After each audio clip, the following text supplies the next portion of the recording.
হাসান স্যারের পদত্যাগের জন্য। সে আসলে যেভাবে আমাদের উপরে স্বৈরাচারী শাসন করছে পরীক্ষার হলগুলোতে, তো সেইগুলোর জন্য আজকে আমরা এখানে দাঁড়িয়েছি যাতে সে পদত্যাগ করতে বাধ্য হয় আর কি।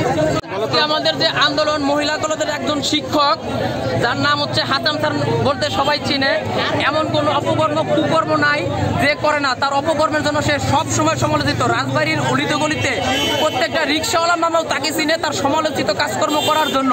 বিভিন্ন সময়ে সে শিক্ষকদেরকে আদর করার নামে গায়ে হাত দেয়, অথচ আদর করে সে মাথায় হাত দিতে পারতো, আমাদের প্রবলেম নাই। যখন পরীক্ষা চলাকালীন সময় বহিরাগতের সাথে খুব বাজেভাবে আচরণ করে, অনৈতিকভাবে সার্চ করে, মেয়েদেরকে নকল সন্দেহে বোরকা খুলতে বাধ্য করে।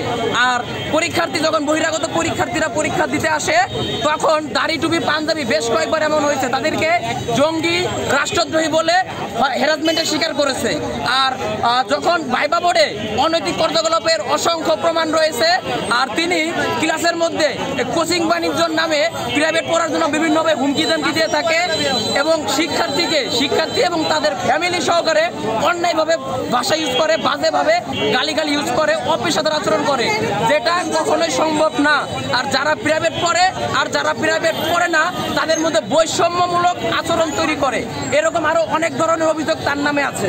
আজকে আমাদের দাবি এই অন্যায়কারী শিক্ষক হাসান স্যারের পদত্যাগ। কেন আমরা আসছি এখানে সবাই, আপনারা দেখতে পাচ্ছেন যে আমরা সবাই এখানে জমায়েত হয়েছি এবং আমাদের ব্যানারে লেখা আছে মানববন্ধন ও হাসান স্যারের পদত্যাগ। আমরা মূলত হাসান স্যারের পদত্যাগ চাই এই কারণে, কারণ ওনার আচরণ খুবই খারাপ।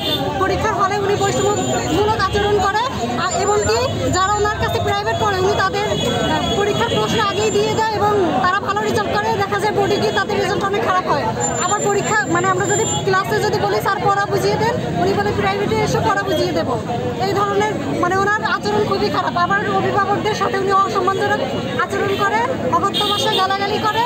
এর জন্য আমরা এক দফা এক দাবি হাসান স্যারের পদত্যাগ চাই।